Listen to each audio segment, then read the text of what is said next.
Ketika kaum muslimin hendak menyantap hadiah makanan tersebut, tiba-tiba Rasulullah berkata, "Cukup, berhentilah kalian makan."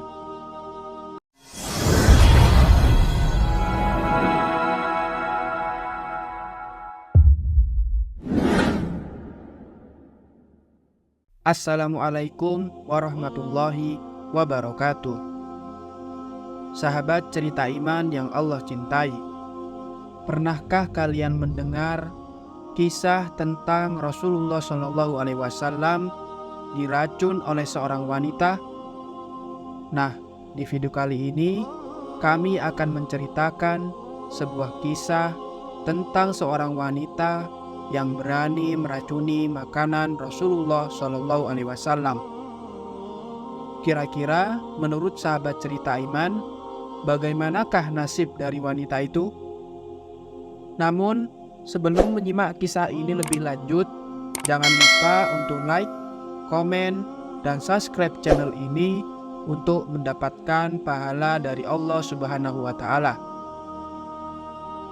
Sahabat cerita iman yang Allah cintai, kota Madinah sebelum kedatangan Nabi Muhammad SAW merupakan suatu daerah yang penuh peperangan antar suku. Ada dua suku terbesar yang menguasai Madinah kala itu, yakni suku Aus dan suku Khazraj. Selain suku Aus dan Khazraj, ada 3 kabilah Yahudi yang tinggal di Madinah. 3 kabilah itu adalah Bani Qainuqa, Bani Nadir, dan Bani Quraidah. Setelah terjadi perjanjian Aqabah kedua, Rasulullah SAW dan para sahabatnya berhijrah dari Mekkah menuju Madinah. Penduduk Madinah bersukacita menyambut kedatangan Rasulullah SAW dan para sahabatnya. Kemudian, para penduduk Madinah sepakat menjadikan Rasulullah SAW sebagai pemimpin di kota Madinah. Sebagai pemimpin yang adil dan bijaksana, Rasulullah SAW membuat sebuah aturan untuk menjaga keutuhan sebuah negara dari serangan musuh-musuh. Aturan ini dikenal dengan nama Piagam Madinah. Piagam ini berisi hak dan kewajiban kaum muslimin, kaum Yahudi, dan komunitas lain yang tinggal di Madinah. Sayangnya, 3 kabilah Yahudi tersebut melanggar perjanjian Piagam Madinah. Ketika kaum muslimin diserang oleh orang kafir Quraisy, kaum Yahudi justru menjadi musuh dalam selimut. Kaum Yahudi menyerang umat muslimin dari dalam kota Madinah. Alhamdulillah, berkat pertolongan dari Allah Subhanahu wa Ta'ala, kaum muslimin dapat memenangkan pertempuran dan mempertahankan kota Madinah, sehingga kaum Yahudi yang berkhianat diusir dari kota Madinah. Sahabat cerita iman yang Allah cintai, pada tahun ke-6 Hijriah, setelah pengkhianatan yang dilakukan oleh kaum Yahudi, Rasulullah SAW beserta pasukan umat muslim pergi ke Khaybar, sebuah wilayah yang terletak 150 km ke arah laut kota Madinah. Ketika sampai di Khaybar, Rasulullah SAW meminta para penduduknya menyerahkan diri, karena mereka telah membantu kaum kafir Quraisy untuk menyerang kota Madinah. Namun, penduduk kaum Yahudi menolak seruan Rasulullah SAW hingga akhirnya terjadi perang yang memakan banyak korban. Satu persatu benteng kaum Yahudi berhasil direbut oleh kaum muslimin hingga menyisakan 1 benteng terakhir yang tersisa. Kemudian kaum muslimin mengepung benteng itu dan memutus jalur makanan kaum Yahudi dari luar. Kondisi ini membuat kaum Yahudi semakin terpojok.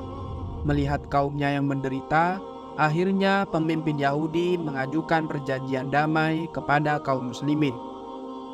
Mereka sama-sama sepakat untuk mengakhiri perang dengan beberapa poin kesepakatan bersama. Salah satunya adalah penduduk Khaybar harus menyerahkan separuh hasil panen kepada umat Islam Madinah, mengingat pertempuran Khaybar dimenangkan oleh umat Muslim.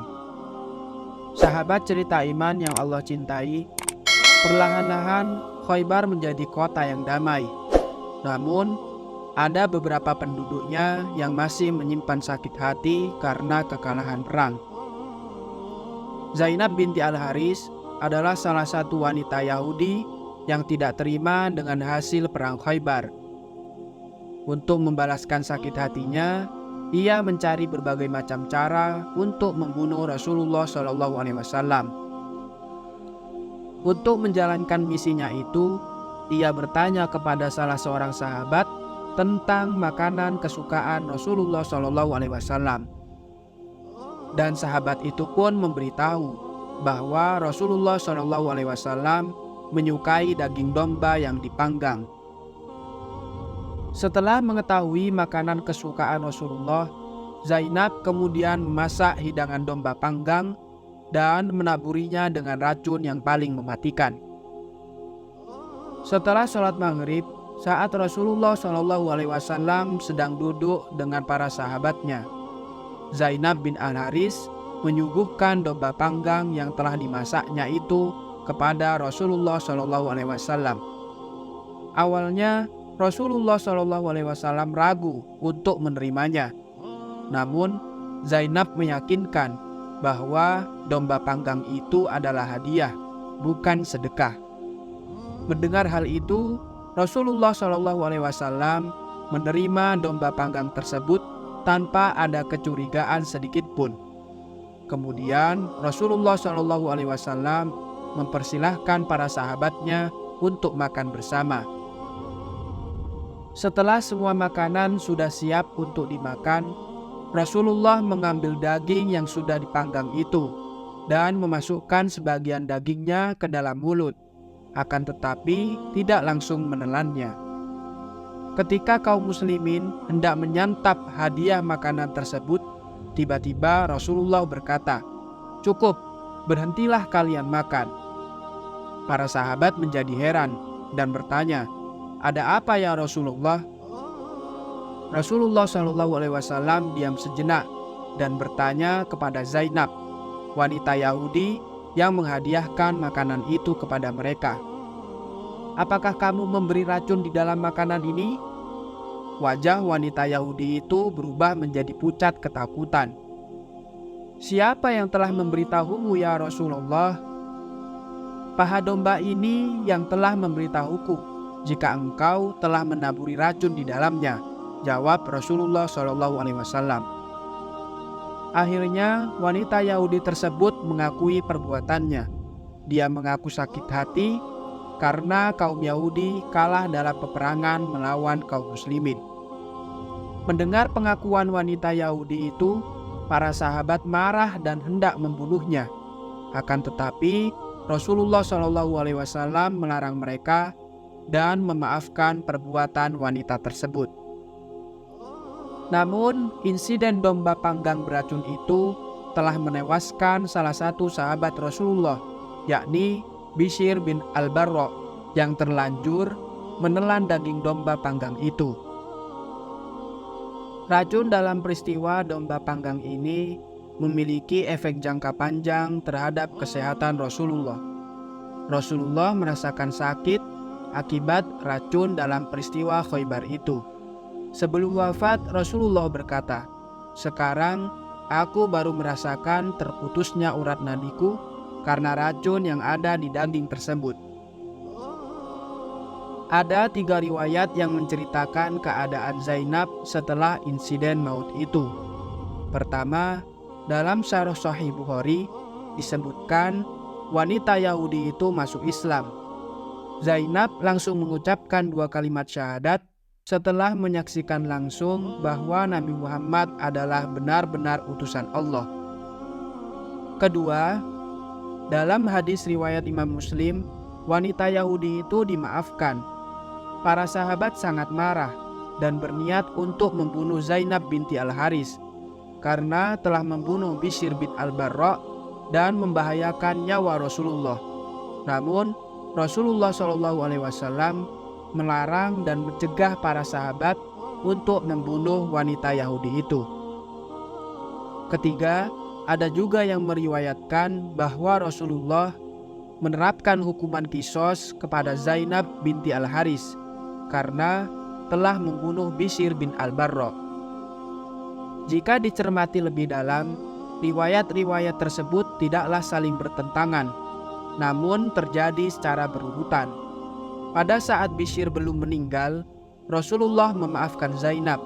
Namun, ketika Bishr meninggal akibat racun Zainab, dan keluarga Bishr menginginkan penerapan hukuman kisos, maka Rasulullah memerintahkan sahabatnya untuk menjalankan kisos untuk Zainab. Sahabat cerita iman yang Allah cintai, dari kisah ini kita bisa mengambil beberapa pelajaran. Pelajaran yang pertama, kaum Yahudi adalah kaum yang suka berkhianat dengan janji yang telah mereka sepakati. Maka sebagai orang yang beriman, janganlah suka ingkar janji. Pelajaran kedua, Rasulullah adalah manusia paling mulia yang Allah jaga dari mara bahaya dan tipu muslihat dari orang yang akan melakukan kejahatan kepadanya. Pelajaran ketiga, Rasulullah SAW adalah suri tauladan. Meskipun nyawanya sudah terancam, tetapi beliau masih bisa memaafkan orang yang telah membahayakan nyawanya. Demikianlah kisah tentang wanita Yahudi yang meracuni Rasulullah SAW. Semoga kita semua bisa mencontoh akhlak Nabi Muhammad SAW. Untuk teman-teman yang ingin mendapatkan kisah inspiratif lainnya, jangan lupa subscribe dan aktifkan lonceng notifikasi. Terima kasih telah menonton. Wassalamualaikum warahmatullahi wabarakatuh.